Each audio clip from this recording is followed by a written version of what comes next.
Welcome everybody to today's water cooler shift. My name is Lori Power. My company is MP Benefits and I'm a group benefit consultant. I love having conversations with people in the know. And today we're going to have that water cooler discussion on where we've been this year and where we're going next year.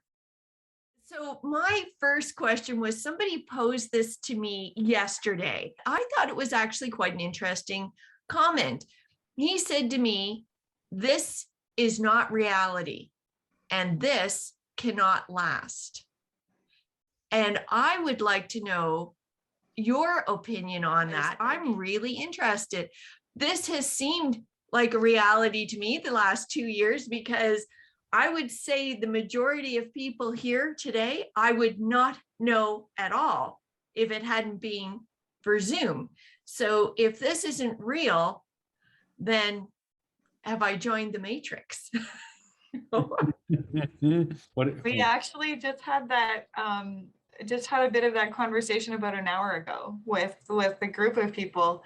And, you know, I think that this is now our reality. And I think that we need to stop worrying about the next 25 variants that come out and when this is going to be over, because I don't necessarily think that there's an end in sight as far as this goes. And I think that we've all learned so much about how we can do business and how we can create really great relationships through a Zoom call, through a screen, right? Like there's pretty much everybody in this room I probably would not have met if it hadn't been for Zoom and for Lori having the foresight to create this weekly conversation. Absolutely. I mean, I'm an independent. I'm in an area that's very secluded in a desolate part of the country.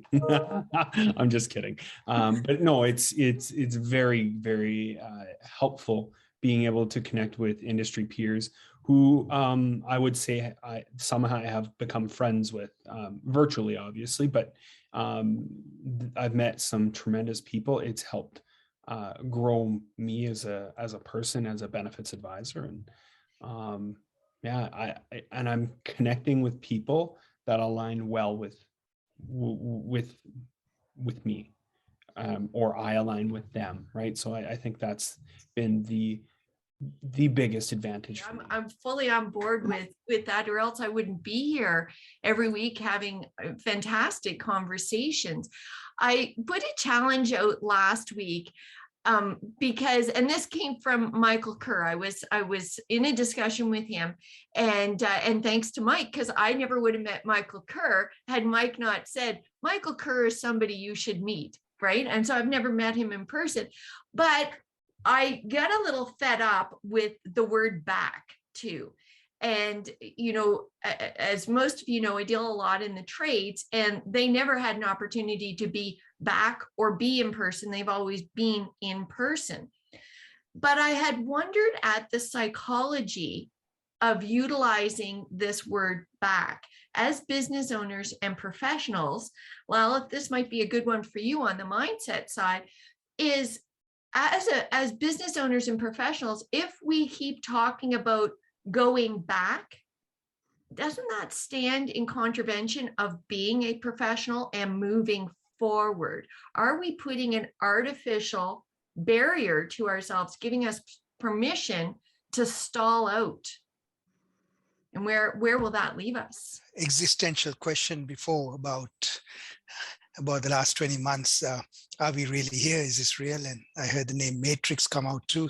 Yeah, I think lots of crazy things have happened, but you know, I did live through a couple of insurgencies and a war in Sri Lanka and a tsunami. So, I mean, that was surreal to live amongst bombs and checkpoints every 5 miles and every 2 kilometers and all that too, where guns were all over the place and bombs could blow off. And, you know, we didn't know whether our kids would come back when they go to school. So living through that, I've been really curious to see how everybody has gone. Well, not everybody. Many people have gone into a place of fear of death from this little thing that's flying around us. So I had to kind of face all of that up front before. And then in the Easter of 2019, I had a bunch of Canadian friends, took them on a off the beaten path tour to Sri Lanka when the Easter bombings happened. and then how the Sri Lankans kind of got so scared. Nobody wanted to step out of their homes for weeks. And that psychology of fear was so strong that, and I realized that the PTSD from the war and all that has not left them. But at the same time, I also saw a lot of resilience in us as human beings, and we've seen that over the last 20 months too. And I think that's where, as you said, we need to look forward, because things are obviously changing and getting better too. At the same time, it's given us all, and I think in the Western world, we have taken life for granted in many ways, because we have so much of room and so much of comfort that we take for granted, and the freedoms that we have. And now we are tasting that those freedoms and privileges have been taken away. And I've lived and worked in countries where those freedoms are not there. And again, I'm also saying to Canadians and to anybody living in the Western world to wake up, because once the freedoms are taken away for good reason at the time, they don't come back. And I actually went and read the Magna Carta, the history of the Magna Carta, because I went back and read the whole book again. On King John's Magna Carta was, it came from King John, and well, the crown was really taking advantage, at their whim, right? Anything was at their whim, and their sheriffs and all of that, tax collectors, it was at their whim. So people had no power at all. So the magnates and barons held King John and Stephen Langton as a bishop at the time, 11th century, got this whole thing going to give the barons and the magnates some freedom and leeway, and then it trickled down to the rest, and Oliver Cromwell got somebody's head off, and then it became really our freedom started evolving as the common person, right? So those freedoms have been hard won over centuries. And in one swell swoop in 20 months, we've seen a lot of those freedoms being taken away for good reason too, yes. But the thing is, we got to remember, politicians don't like the democracy. It's a pain in the butt for them. So as soon as they can indulge in emergency powers and get rid of things, and I saw this happen in Sri Lanka, when the emergency powers are there during the war, they took away even safeguards for environmental assessments, so they can bring in projects without having to deal with that stuff and be corrupt with that stuff too. So they took away all kinds of safeguards that were there, that were third-party safeguards for police powers and armed forces powers and judiciary oversights, and all of that was taken away when people are scared of the war and looking at the war. So, when we are sitting here scared of this COVID virus, we got to remember a lot of our privileges and freedoms are slowly being taken away. And once they get taken away, they don't come back. And I can assure you of that. Okay. I mean, we saw a really good example of that in our parliament here in Alberta, not yesterday, the night before. And Patty probably knows about that, where you can anonymously sign somebody up for a political party. Somebody could take my name and information and just sign me up as though I'm supporting a political party. I need never know, apparently. So what do you know about that, Patty? Can you fill us in? Because I not to take this too far down the political rabbit hole, but I think we can circle it back to being professionals and what we do on a go forward basis. So I haven't been privy to any water cooler talk about that. I mean, it's certainly interesting how many things have changed in my practice, that we all of a sudden have this liberal understanding of what we can do without consent, right? And so, signing documents, and we assume that they're signed by the person who purported to sign them. There's all kinds of things that it's going to take a bit of time for us to kind of catch up to to that and find out what are the appropriate checks and balances on that. And so the door's been, in many ways, you know, Lalith is talking about the restrictions, but in many ways, the door has been swung open for things to just happen. And we don't have all the checks and balances on some of those floodgates yet. So I think that's really interesting about what will happen. And of course, the law is always kind of slow to respond. But I want to raise one issue about, you know, is this reality? And let's not forget about the next generation. You know, I have a 13-year-old who only knows how to communicate with people online. And it's coming. So, you know, we want to say, no, stop. You know, it's face to face, and that's the only way. And no, like the tides of change are coming, and there's a whole generation of people who will find face-to-face communication and in-person working extremely challenging because they're much more adept in this environment. So it's interesting that we talk about that as the 30 somethings and 40 somethings and maybe a couple of pluses. But you know, I'm glad you put your thumb up there, Mike, yeah. because I have to say we're in the plus zone. But remember the ones coming behind us, right? Yeah. Yeah. I think that's a really good point to make. And I think it's really, if you're looking for trends, look where Facebook is going, right? Like they've assigned a little me, they're opening up these virtual cafes and keeping it going that way. So on a move forward plus side, because I have to say, as much as I love doing this and I will continue to do it because this is what rocks my week every week, is getting to know people. I really, when we had the water cooler this time last year, I actually didn't think I would be here. You know, I thought at that point in time, we were still so fresh that I would continue to do Zoom to meet with people, but I didn't, you know, I didn't think there would be that appetite. But now a year later, yeah, it's ingrained now. It's a habit. And you're shaking your head, Nicole. So how do we format as professionals in a positive move forward? For me, Lori, I much prefer in person. Obviously, I would love to give you a hug. Yes, a real one. I'm a hugger. And what I hope is, certainly with my clients and people in Victoria, I will eventually be able to get back to this where we won't have to do Zoom calls. But I can see this going forever, because the reality is we're not going to get together at 10:30, 11:30, whatever time it is for everybody on a Thursday morning and have this collective conversation. So I feel this side of things, I've named this. I color code all my appointments in my calendar. I know that sounds super nerdy.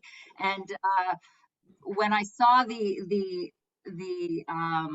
increase in the number of virtual meetings that I was having, I started to delineate what they were, the client stuff, and then the webinars, which I was not, I wouldn't, you know, I would camera off, mic off, multitasking, you know, that sort of thing. And these I call community collaboration, and they're pink in my calendar. And these are, in my opinion, the most important thing that has come out of COVID for me, because I wouldn't be talking to any of you aside from Melanie and Mike. I wouldn't be talking to any of you. I wouldn't have met any of you. And I really do hope this continues. Clients aside, I'll go out for lunch with them, go meet with them, etc. But for me, this needs to continue.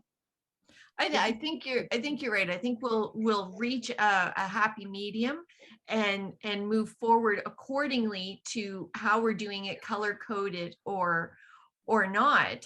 I do think as well, it changes the way that we do business. You know, I was reading about the carbon footprint, right? There was a lot of blowback to the recent UN environmental summit, because that's an island. Nobody got there by walking. You know, they got there by flying, which you had 25,000 people make a huge carbon footprint stamp in order to go and diss the carbon footprint. There's a lot of blowback on that. And what kind of positivity can we bring into the vocabulary? Excellent question. First off, we have to change our name of Facebook, right? Because as I recall now, it's going to be the metaverse, whatever the heck that is. Anyways, so I echo what Nicole said. I think this is an abundance opportunity. You know, it's not an or thing, it's an and. And, you know, so as Mel would know, for example, over a month ago, for the first time since COVID started, we pulled our sales team and our leadership team together in person in our Kingston office. I've never been so excited to get on a flight to Toronto before. My face still kind of hurts. Just a little bit. And as Mel knows, like, it was absolutely wonderful. There was pent up hugs and, you know, all that stuff that we've missed for so long. So that was certainly amplified, but to your point, I would never give this up, you know, if you had to choose one or the other, but that's the point. We don't have to. That's exactly true, isn't it? We don't have to choose. Yeah. And I think from the customer perspective, you know, because this has been obviously one giant petri dish. It'd be very different if, you know, COVID hadn't happened and, you know, some of us were thinking we're going to be avant-garde organizations and move everything to digital, et cetera. And you're trying to pull your customers into that same, you know, reality, which isn't necessarily their reality. The difference with this is it is everybody's reality. And so, you know, the sort of, if we come to here, you know, say it's, you know, up or down, better or worse, but, you know, it won't, you know, once we can be in person more, there'll be that blend, but I wouldn't be surprised, and this is more, I think, for the advisors, but also us to advisors as customers, you know, may be very comfortable saying, I know, you know, you can fly out to Saskatchewan. We are going to fly to Saskatchewan, Corey. So I got to go see my wife. She's still there. So anyhow, you know, it'll be up to customer preference, I think, to some degree too, with our nudging, right? Yes. Because I think there'll be that aspect of, you know, a customer out of just pure convenience might say, don't worry about coming to see me. Just, you know, let's set up a Zoom or whatever. And depending on what it is you're wanting to meet with them about, you might then push back against that and say, like, I understand, you know, and on goes the conversation, right? Or even like employee meetings or what have you. So anyhow. No, that's true. What's your hope for 2022, Lisa? What's the go-to? Oh, I have so many hopes and dreams. I think I love the convenience of Zoom calls. So if you're getting on, you know, say from that client perspective, and I actually just shifted a meeting this afternoon to save myself an hour's driving time to just be on Zoom for an hour. And I think that there's some efficiency that can come from that. And depending on what it is, there are definitely things when I go and work with a team, for example, or a group of leaders, I love doing that in person because we can do some hands-on activities. We can just do different things. Like, I feel like sometimes I'm limited by this 2D world. But at the same time, I think that there is such a place, and I love that. It's not an or, it's an and. And I believe that we can serve our clients better by giving them that option so that they don't have to travel to go to your office.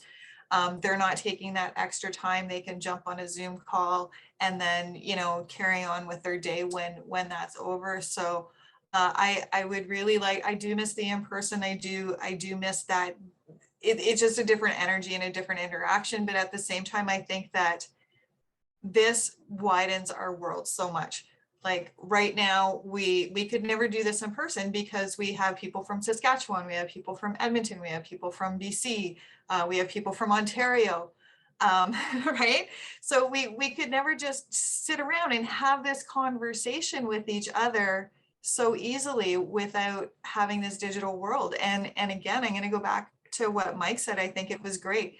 We couldn't be the innovators to say, hey, we're going to do this and we're going to start this. It was like we were forced into it, but then being forced into it has opened up so many possibilities and opportunities that I think we need to also be grateful for that. Yeah, I want to comment on, you know, the sort of time savings. And it seems to me that people have had a year and a half to sort of come down, you know, get out of the rat race, relax a little bit.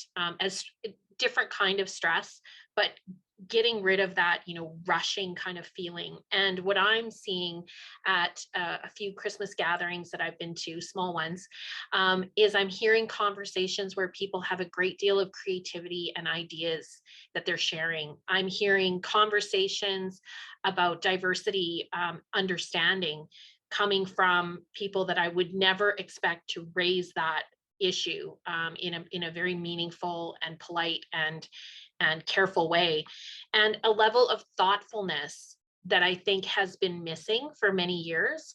So whereas, a couple of years ago, the Christmas parties were, hey, what are you doing? And oh my gosh, it's so busy. We're all busy, and we need a rest.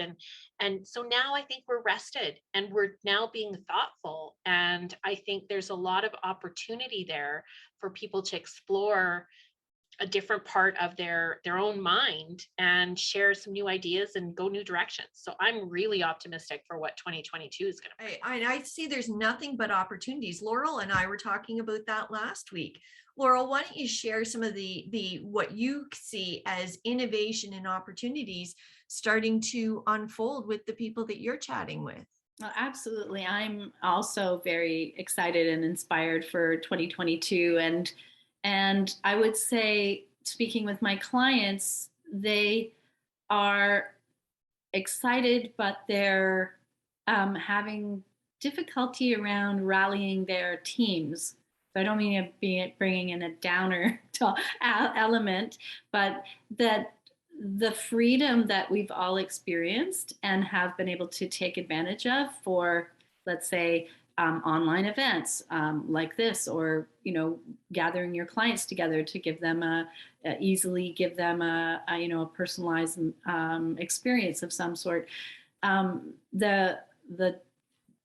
These are among, I think, the top 10 things that we need to be doing in 2022 as part of our digital marketing strategy. We don't need to do all 10, but we need to have a few of these things in our back pockets that we're doing on a regular basis.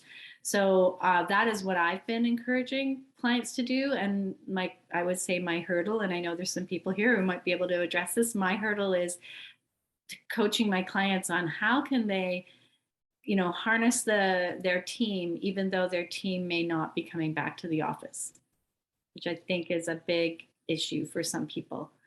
And let's open that up. How do we harness the team and keep the engagement, productivity, and culture top of mind? And my clients will freely admit that their team are doing their jobs, but even to get them together for a team, on-site of some sort, they're getting pushback. So I think what one comment is there can't handle any more professional development.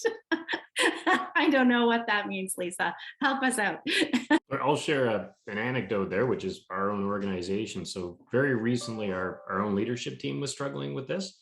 It was more around the context. It was somewhat like what Laura was talking about, coming into Christmas, et cetera, and more trying to socially engage, and challenges. Like you have the usual people like, let's get together, and then crickets from a lot of the others. And I think the conclusion we came to, and I think it's the right one, is, well, COVID or pre-COVID, you can't force people to get together and have fun together. Like that's not what you should be trying to do. On the other hand, I think as employers, what you can do appropriately is, make it an expectation that, certain amount of the time you will be in person. So example is next week is Mel knows, because I know Mel, you were one of the first people to respond. So I can't wait. We're going to have people come in, to a boardroom setting, and we're doing an all staff across the country at the same time, some updates, whatever, that good stuff. And then an optional, get together afterwards for lunch, et cetera. So I think I think it's a spectrum. I think on one end, like if you remember infamously, I think earlier this year, Morgan Stanley, CEO said, you will all come back to the office. And then appropriately, he got absolutely crucified for that. And on the other end, if you're too kind of lax around this. I think you do run very serious culture risks and productivity risks, et cetera. Like I was reading a article a couple of weeks ago or what have you, where I don't know how they measured this, but suggesting there are real tangible productivity and revenue drops in organizations because of now the decrease in innovation that would have occurred in the past as a result of sort of that being in office water cooler sharing effect. I don't know how we bring that sort of informal ideation to a Zoom type format. Maybe it is possible, but so I think it's that balance. Lisa knows you can do it. Aren't we doing it right now? I think we are. Yeah, I want to just dive in here because again, company culture is my jam. I think it's really important that we keep circles connected. It's important. It's easy to forget about people when you don't see them every day, right? So I think as leaders, we need to be really intentional about reaching out to our people that are working remotely.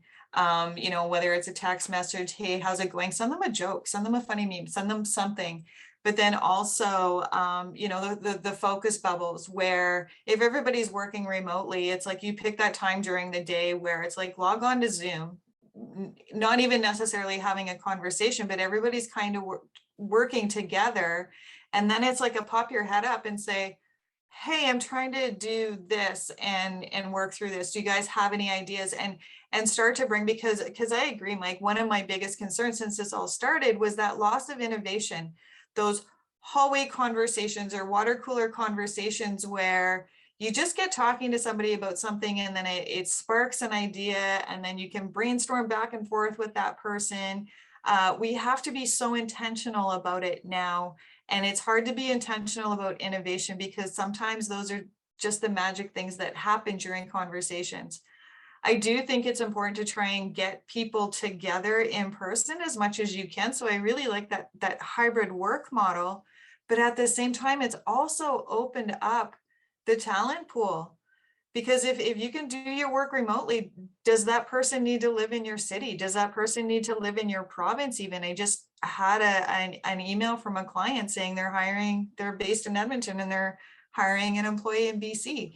So there's so many great things that come out of this, but there's also those dangers. So I think it's about leaders being very intentional about checking in with your people and saying, hey, how's it going? What are you working on? Do you have everything that you need there? How can I support you? And being, making sure that you're checking in and it not always being about work and not always being about productivity. There's the results only work environment where it's really hard, but it's not about measuring the hours that somebody's there. It could be if you've got a young mom that's working from home in a remote work environment, you know what, maybe 9 to 5 isn't necessarily the best thing for her. Maybe she can work from 9 to 11 and then take a few hours off and she's doing some work in the evening. So it's about setting up those times when you want to make sure that that person's available for other staff and available for clients if there's questions and stuff like that. But I think it's all about flexibility. The whole world of work is changing. The whole world of leadership is changing. And again, it's about managing the whole person and not that 9 to 5 employee. I'm going to circle it back here just quickly to something that Patty said to correlate with what you're talking about here, Lisa. And that was, I read an article in the Financial Post, I think the lawyer Levitt fellow, I forget his first name. And I don't know if anybody saw this particular article where he said, employers beware. If you keep people working remotely, then you run the risk of hiring out of the country, reduce salaries. Because I wonder if, and this goes back to what you were saying, Lalith, as well, be careful what you give away on whether it can come back.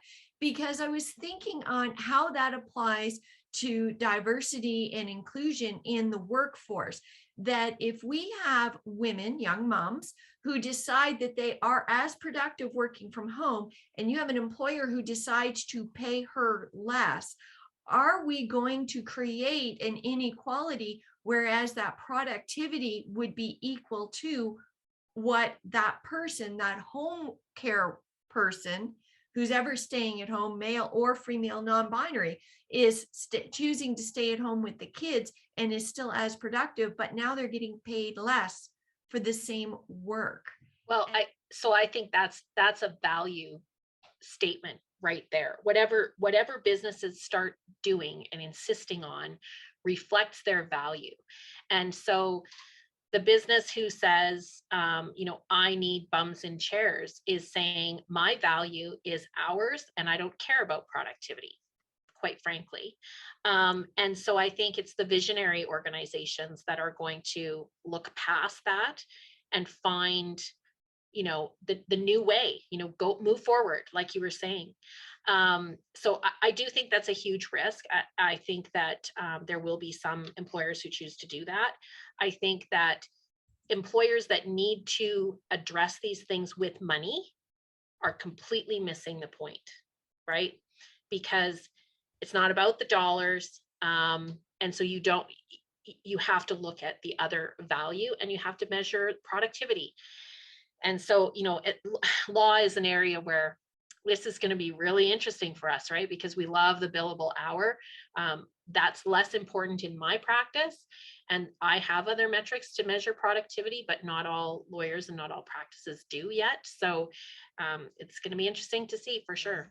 I like what Lisa said about you got to lead the whole person.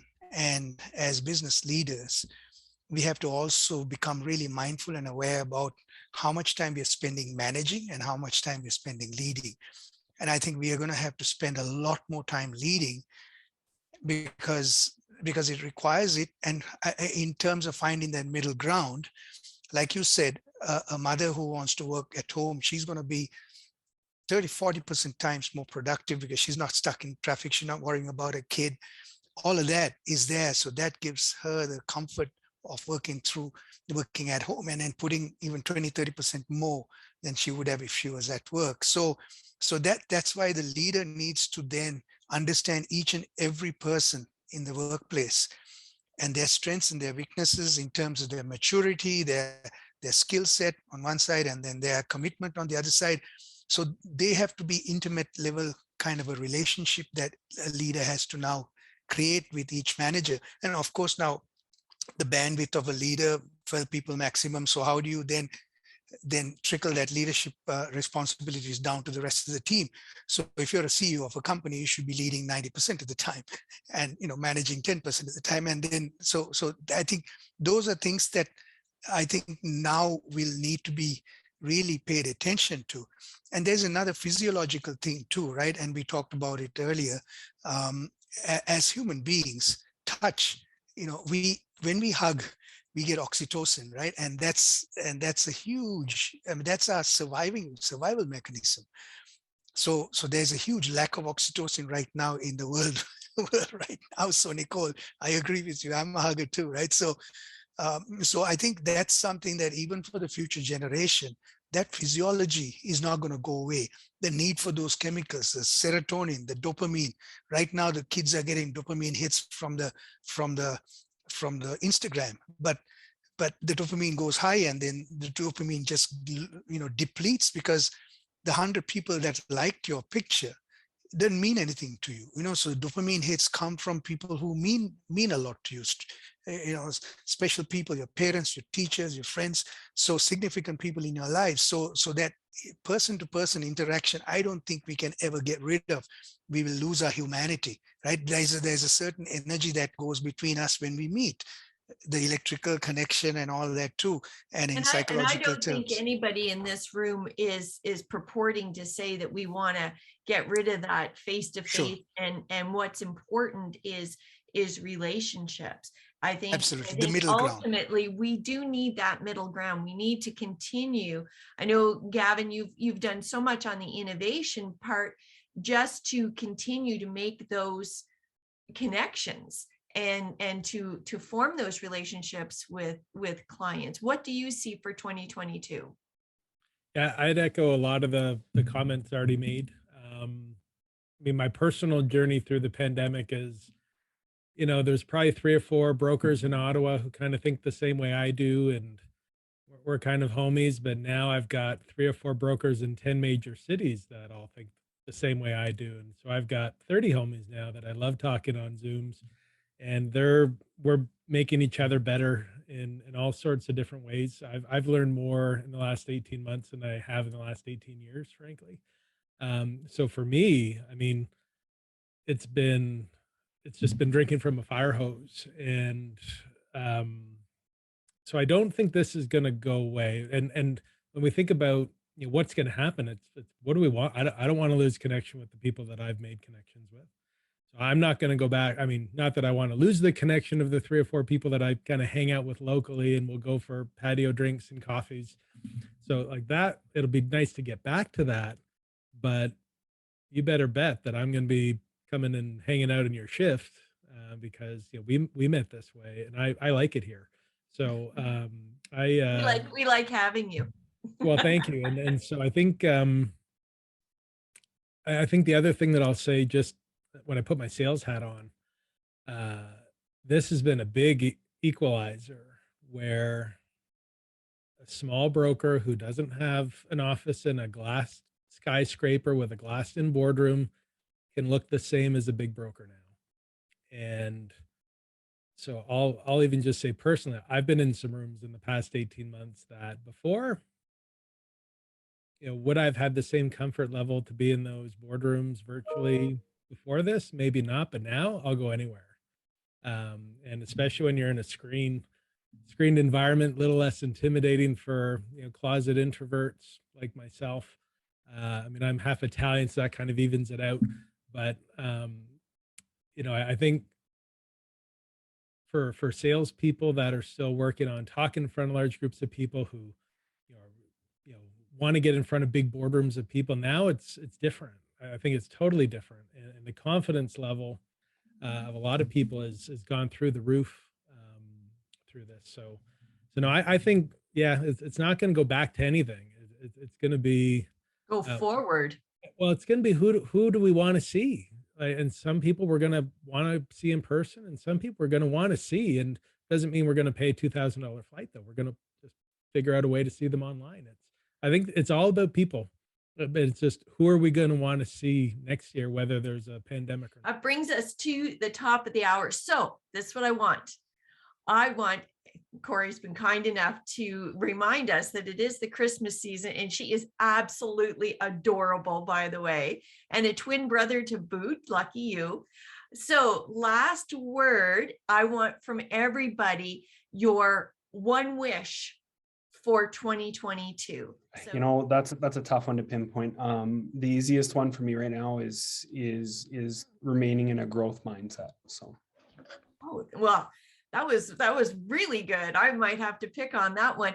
Debbie, how about you? What's your one wish for 2022? Growth was the perfect answer there, and it's already been taken. But I would say that for 2022, I would like to see more people open to, if you don't want to see somebody in person and they're not comfortable with Zoom, finding some other way to connect. Sometimes it's not just a phone call. Sometimes it's knowing what that person, whether it's a client or a coworker or an employee, what's important to them, and make sure that you recognize their needs.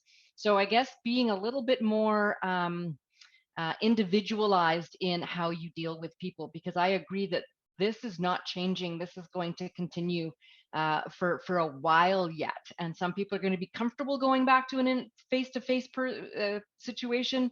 Some people are going to get sick and tired of technology, because someone like me ends up having problems with technology. But on the other hand, if you reach out once in a while with just a little note that's delivered, it just makes people realize you're still thinking about them, and hoping that they're okay. Kind of goes with growth, but my word's collaboration, just because the connecting with people and the relationships just completely fills me up. So I'll go with collaboration, because I hope there's lots of it. I will say prioritizing and simplifying. Well, my word for 2022 is limitless, but I have to agree with all those people who are referring to collaboration. I am really excited to work with more people to bring a more collaborative approach to their businesses. Well, I would say I think we had an opportunity to go inward in the last 20 months. So that would bring about a different me. when we are coming back out into the world, because we know ourselves a little bit better now. My word is intentional, and it's intentional about all of the things that people already said. So intentional about finding those opportunities for collaboration, for connection, and just continuing to grow. And I think my wish for like everybody in this room and everywhere is success, and whatever success means to you. And it could mean spending more time with a cute little baby that you get to hold in your lap, right? I would really like to wish myself and everybody I care about good health in 2020. And that's both physical and mental health, because I know some people are really dealing with a lot of stuff, and bodies are revolting, minds are revolting. And I think that is the one thing that we can't take for granted is our health. So it must be something about the women in red, but I also do a word of the year, and my word for 2022 is mentorship. So I am hoping to learn more about how to be a good mentor, really sharing, being intentional about sharing meaningful career lessons and coaching, and helping others in my profession so that we are all better and we can all grow personally, professionally, financially, and have those successes in 2022. Mine is continuation. I want to continue to shift conversation. I want to shift it away from judgment. I want to shift it into prosperity and positivity, most especially. I love collaborating. My favorite time of the week is right now. So I look forward to seeing everybody next year. And thank you for making it a wonderful year. I have enjoyed all of our conversations. I've learned, I've grown so much, and I'm so appreciative. And I wish you all a very Merry Christmas. I just can't wait to continue this in 2022. Thanks. Give everybody Yes. a hug. I love that.